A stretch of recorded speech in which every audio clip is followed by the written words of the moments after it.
cœur des confins du Bénin se trouvent de braves hommes et femmes qui relèvent les défis profonds auxquels font face leurs communautés, notamment dans l'amélioration de la sécurité alimentaire, l'éducation des enfants et la lutte contre la pauvreté. Acteurs privilégiés dans la mise en œuvre du PNASI, Programme national d'alimentation scolaire intégré, les petits producteurs de vivres locaux participent, grâce au PAM, à la fourniture des vivres pour le compte des cantines scolaires dans les écoles primaires publiques bénéficiaires. Le Programme national d'alimentation scolaire intégré est un programme qui vise à assurer l'alimentation des enfants au niveau des écoles. Un programme financé par le gouvernement qui a été confié au PAM pour la mise en œuvre depuis 2017. Ce que nous avons convenu depuis ce temps, c'était de mettre les achats des produits locaux au cœur de ce programme. Depuis l'année passée, nous étant une union de coopératives de producteurs de maïs, nous avons signé un partenariat avec le PAM pour leur livrer du maïs.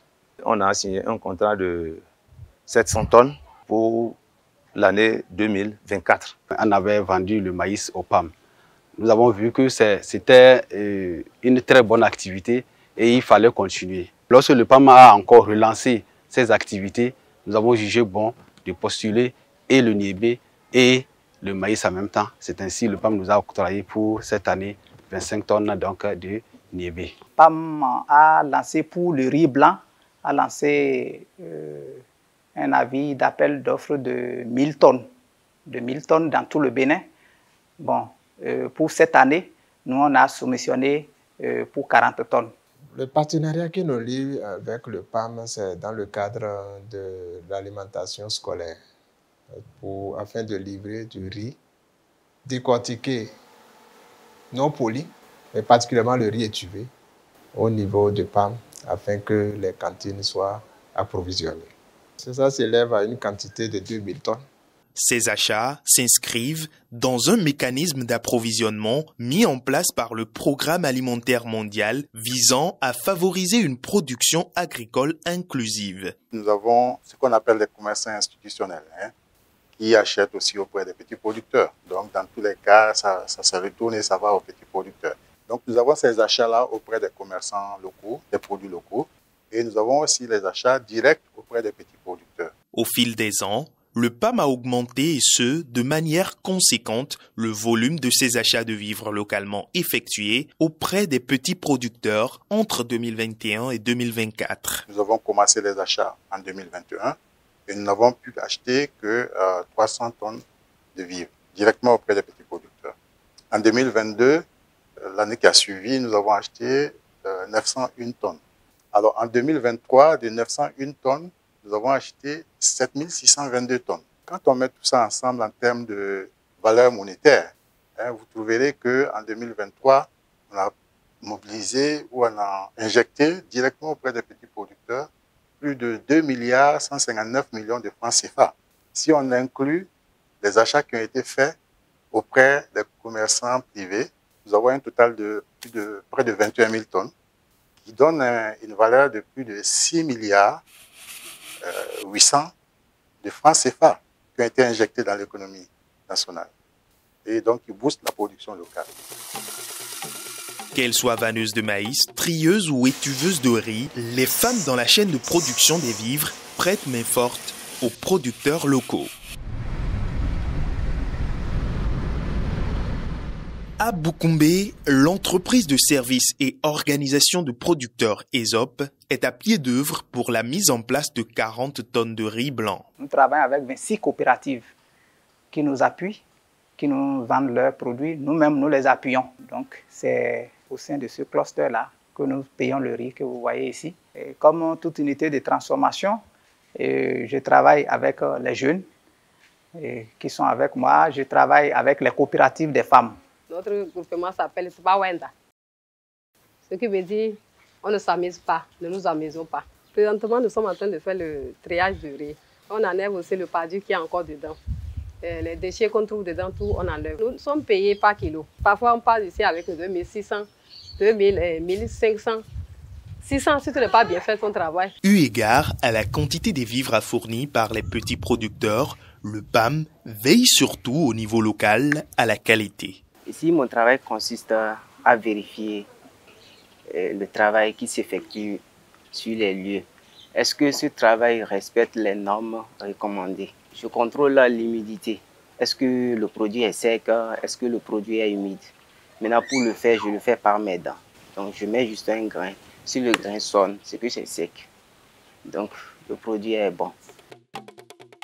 À Natitengu, la plateforme de service aux acteurs de la filière riz, PSA-Riz, appuie 5 centres de la promotion de la femme entrepreneuriat agricole, CEPEA, qui regroupe 2000 femmes étuveuses avec un dispositif organisationnel opérationnel pour répondre au marché du PAM.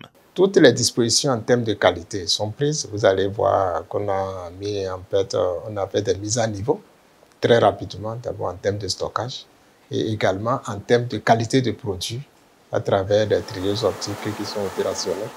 Et de l'autre côté, le professionnalisme qui est mis au niveau des femmes, parce que c'est avec un réseau de femmes étuveuses qui sont expérimentées dans le travail. Donc voilà en fait le dispositif. Hermine La Vingtaine, étuveuse au CEPEA Sourou à Natitengu, est enrôlée dans la profession après 6 mois de stage. En quoi consiste son travail?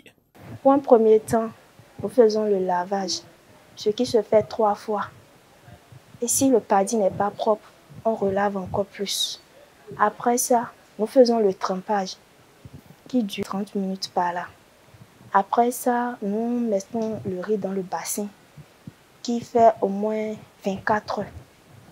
Le lendemain, nous faisons le même lavage pour ne pas que le riz sent en fait. Après ça, nous étuvons le riz à base de la vapeur, on précuit ça. Et après ça, nous mettons au séchage à l'intervalle de 30 minutes à 1 heure.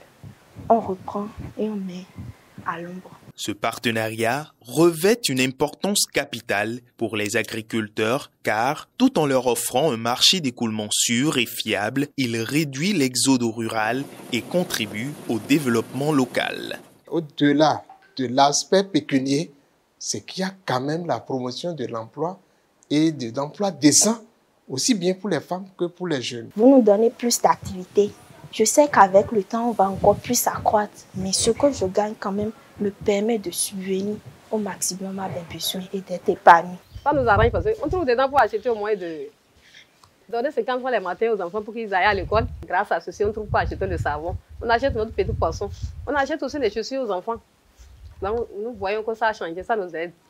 Gobina kai kusa nem drum ne un gobimo na gobi suwe nwe kwa kabigo ke dasia kaye yankpa kwambe gobi nwe kwa kada mbara kwa gobi nwe kalukotoda.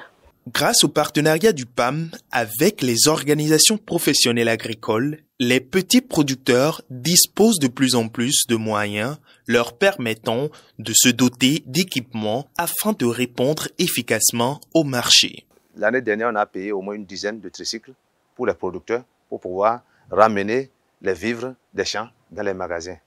En dehors de ça, la camionnette que vous voyez devant ici, c'est grâce à la vente avec le PAM qu'on s'est procuré cette camionnette-là qui aussi transporte les vivres des champs vers le magasin. Le magasin là, est venu par la coopérative de la commune de Basila, ceux d'Aouro. Si une femme a fait le champ, elle amène son maïs dans le magasin. On écrit le nombre de sacs qu'elle a amené dans le magasin.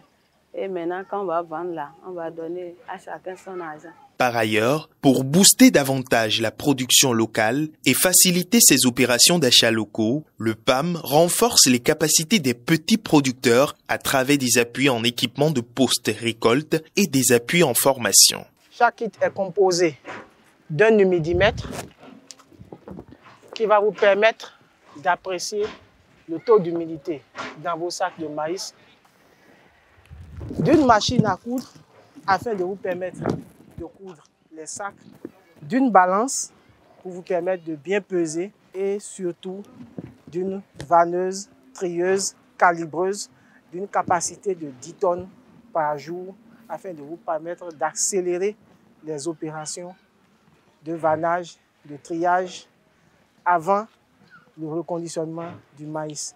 C'est pour la première fois que nous sommes en train de voir des machines de genre.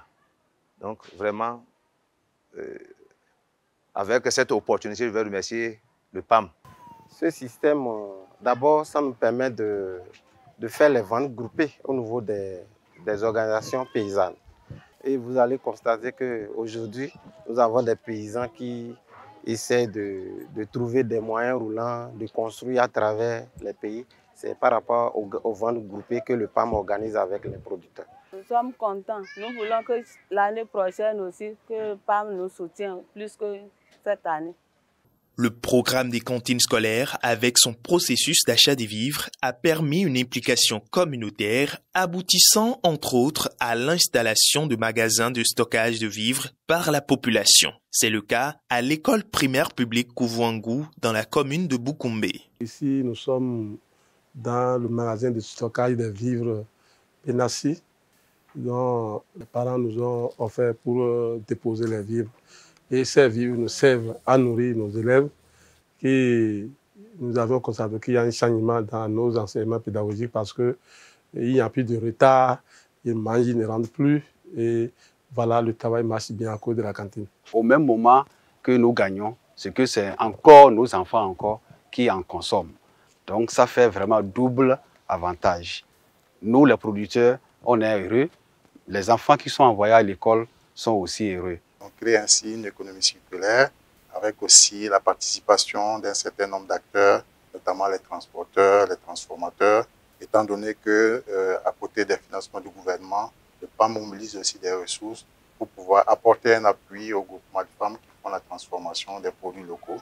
Avec ce système alimentaire, le PNASI met les acteurs locaux au cœur de la bonne marche des cantines scolaires, contribue au renforcement de la résilience des petits producteurs et à la sécurité alimentaire et nutritionnelle de manière durable. Nous sommes dans la phase de renforcement des capacités du gouvernement à travers la création de la nouvelle Agence nationale de l'alimentation et de la nutrition que nous assistons et nous sommes dans la perspective de transférer ce programme au gouvernement de sorte que à partir de la rentrée prochaine, et que ce soit le gouvernement qui assure la mise en œuvre. Toutes ces activités d'appui aux petits producteurs, nous allons continuer dans ce processus-là, même après les transferts, de sorte qu'ils puissent avoir un stock national assez consistant pour approvisionner le programme d'alimentation scolaire.